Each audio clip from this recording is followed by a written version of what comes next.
Despite your prolonged unemployment, you exude an unwarranted confidence, I exclaimed, lifting my gaze from the laptop where I had been diligently working at the dining table. A sharp pang shot through my neck, causing me to cry out in pain as I turned around to find my mocking mother-in-law brandishing a hair iron. I recalled seeing her preparing to go out in the washroom earlier. Now, she was pressing the hot iron against my skin. So even a parasite like you feels the heat, she sneered. I was just testing how thick-skinned you are. You're utterly useless, yet you live such a luxurious life. But I do work hard, I protested, feeling the burn against my neck. Why are you treating me so terribly? You call that working? Staying at home and being lazy is not a job, she retorted. It's about time you stop leeching off us. However, the true parasites were my husband and mother-in-law. Despite paying the $5,000 rent and covering living expenses and allowances for both of them, I endured such treatment. I've reached my limit. Leave this house immediately, she commanded, her tone dripping with disdain. Once I go, I'll never come back, I declared, gathering my belongings. Tears mingled with frustration and pain in my neck as I left my in-laws' house for good. My name is Kelly, 35 years old. It had been 2 years since I got married. Even before marriage, I had been working from home as a freelance writer. After my father's accident, I returned to my parents' home to support them. Gradually, I found success as a freelance writer, earning more than I did in my previous job. During a college reunion, I reconnected with Ben, who would become my husband. Despite our differences, we were drawn to each other, and soon we were married. However, tragedy struck when Ben's father passed away suddenly. We moved in with Ben's mother to support her during this difficult time. Living with my mother-in-law proved to be challenging from the start. Despite my efforts to support her, she never accepted me as Ben's spouse. Her constant criticisms and sarcasm wore me down. But despite the hardships, I remained resilient. I packed my belongings and left, determined to build a better life for myself.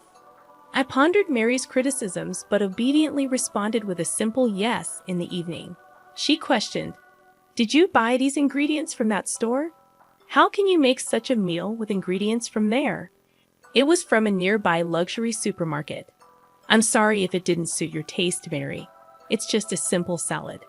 Ben likes it, so I often make it. But yes, that supermarket is quite expensive," I explained. "My goodness, how embarrassing. Act in a way that doesn't bring shame to our family. You never know who's watching," she sighed deeply, shaking her head in disappointment. In that moment, I made a firm vow to be recognized by my mother-in-law. From grooming to cooking skills, I worked hard every day. However, her critical eyes never softened. Initially, I took her sarcasm and cold words lightly, but they gradually began to feel crushing.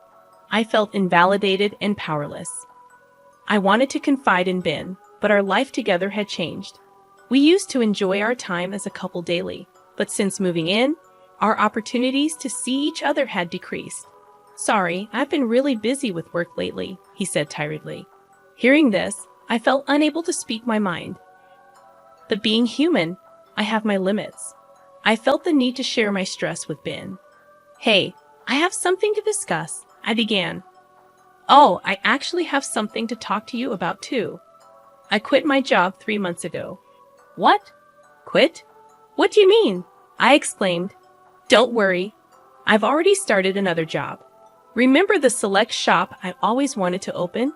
I finally launched it. I'm co-managing it with Senior Eric," he revealed. "You never mentioned any of this before," I responded, surprised. Senior Eric, a widely respected figure in our university circle, was admired for his leadership and charisma. He had successfully developed and sold a game app in college and started a startup with friends, showcasing his talents. Ben, in his usual gentle tone but looking slightly guilty, said, "I didn't want to worry you or Mom. I'll work harder from now on. Will you support me?" I was moved by his words yet hesitant. "I'll support you, but about the rent for this house, can you cover all of it?" Ben looked at me earnestly and pleaded, "Please, Kelly. This has always been my dream. It's taking longer than expected to turn a profit. That's why I want to invest more in advertising. I'll definitely get this business on track before we leave here. I need your help to do that." Moved by his passion and earnestness, I couldn't refuse. I could afford the rent with my income, and fortunately, we had some savings. More importantly, I had never forgotten the day I chose to marry him, sharing and empathizing with his dreams and passion. "If you say so, I understand, but only until the lease on this rental ends. Also, I want to know more about the store you're running," I agreed.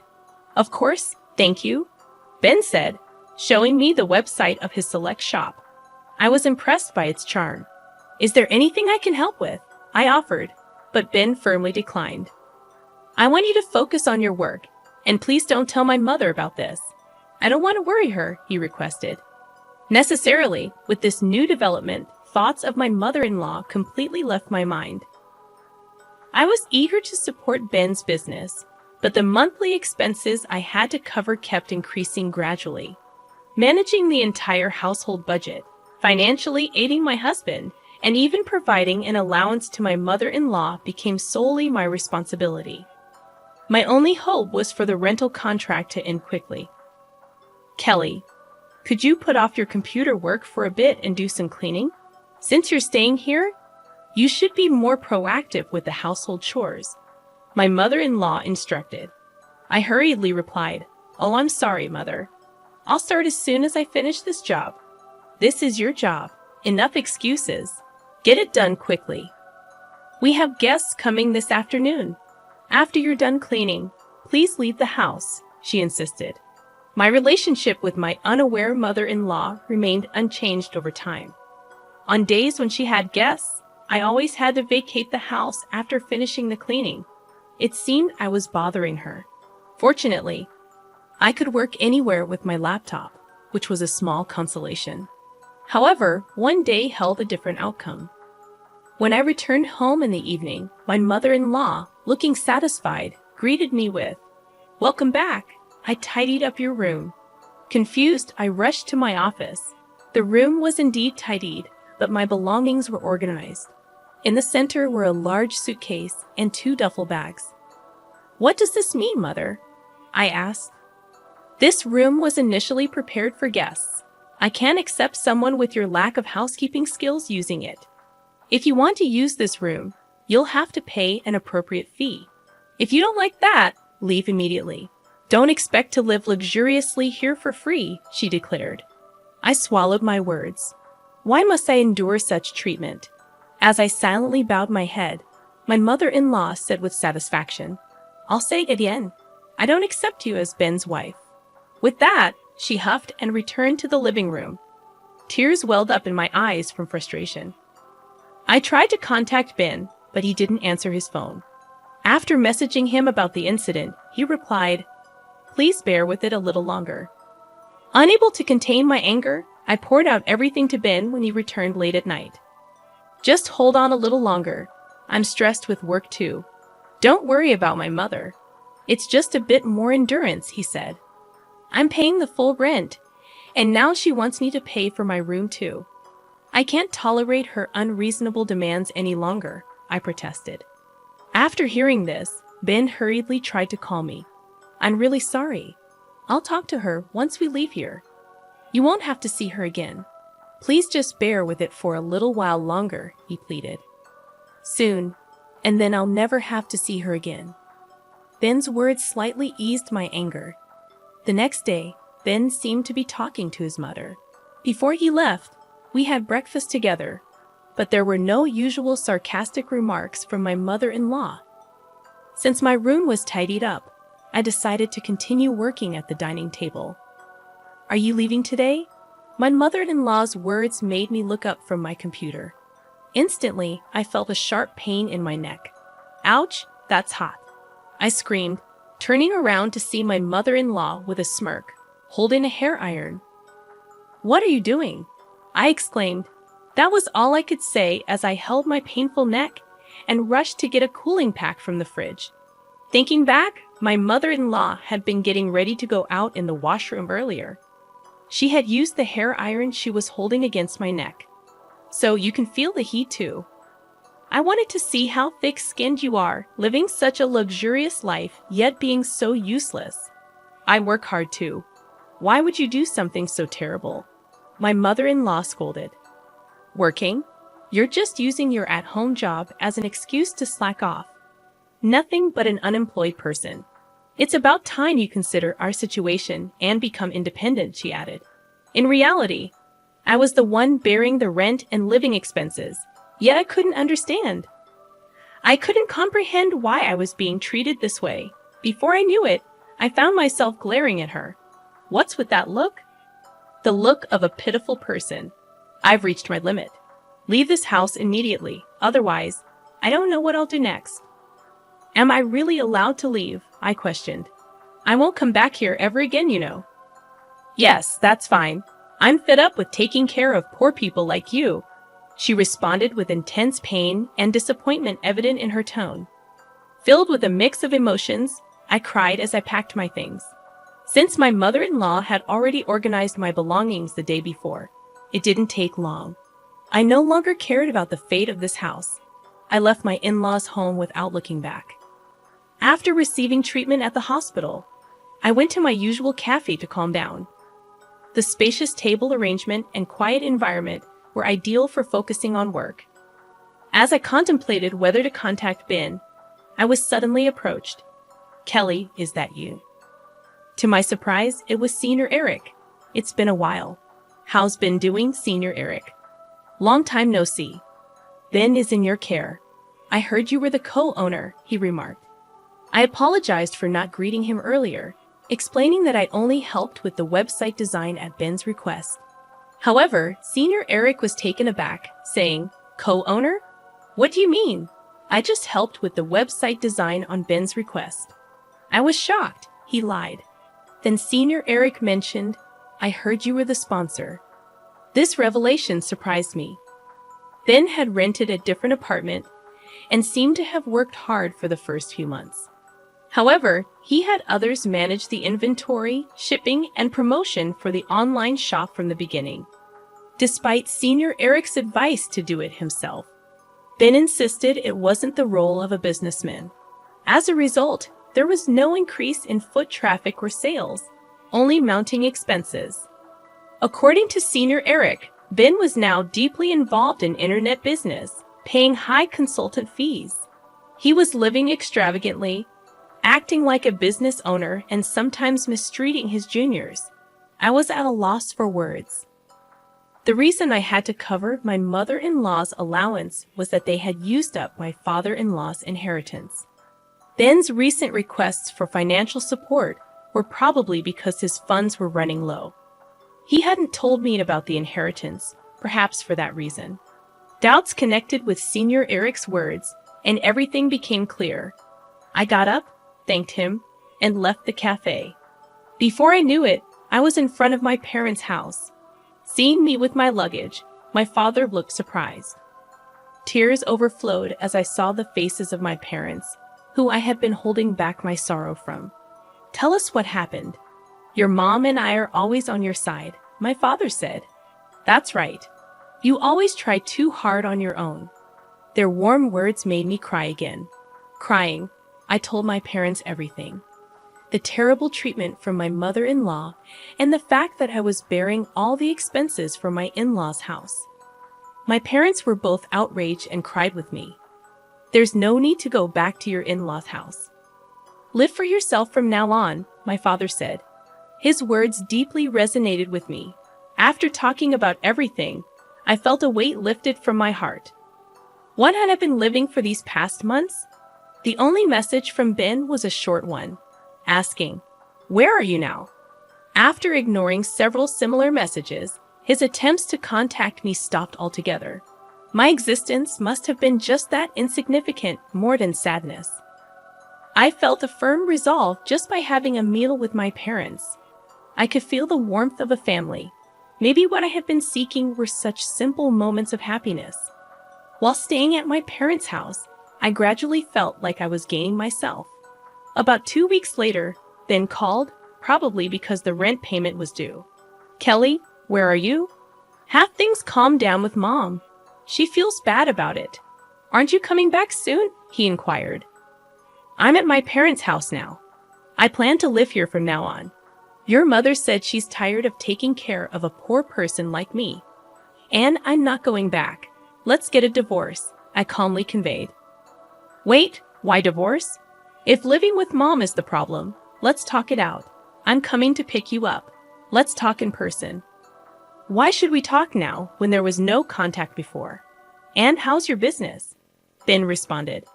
After that question, there was a moment of silence. Actually, I'm seeking advice from someone knowledgeable in business. There might be a big plan realized next month. That's it. Let's go look for a new place to live before that, Ben suggested. Don't change the subject. You haven't told me anything important. That's why I don't want to talk anymore. I'll write the divorce papers and send them to you, I said and hung up the phone. However, that night, Ben suddenly appeared at my parents' house. I talked to him through the gap in the door with the chain on. Kelly, please don't be mad. Let's go back. Mom feels bad about it. Come on, stop sulking. I was kicked out of the house by your mother. Don't take it seriously. Not take it seriously? Did you know why I left the house? Your mother pressed a hot hair iron against my neck and burned me. I don't know what else might happen, and there's no way I can go back, I explained, showing him the burn mark on my neck. Did Mom really do that? I'm sorry. I didn't know. Why didn't you tell me? Mom told me it was just a simple fight. I'm really sorry. Are you okay? Ben apologized. A simple fight? His flippant words made my anger boil over. I had planned to decide on a divorce without facing him, but my indignation overflowed. I felt the same anger towards both my husband and mother-in-law. I thought of blaming them thoroughly. The outrage in my heart seemed to burn. Anyway, I'm not coming back. You should go home too. I'll contact you again tomorrow, I asserted. Really? Will you actually contact me? I can't accept a divorce without even discussing it. If you don't contact me, I'll come back tomorrow, Ben said before leaving. I prepared and arranged to meet with Ben and my mother-in-law 3 days later in the afternoon. The place for the discussion was a cafe restaurant on the 30th floor of a luxury hotel. On the day, I dressed in a high-end brand dress, revealing my neck and styling my hair up. My mother-in-law looked displeased at the sight of me. Thank you for gathering today. I have reserved afternoon tea, so please enjoy it. I smiled at my mother-in-law and Ben. Ben seemed a bit relieved at my calm demeanor. Soon, tea and small appetizers were served at our table.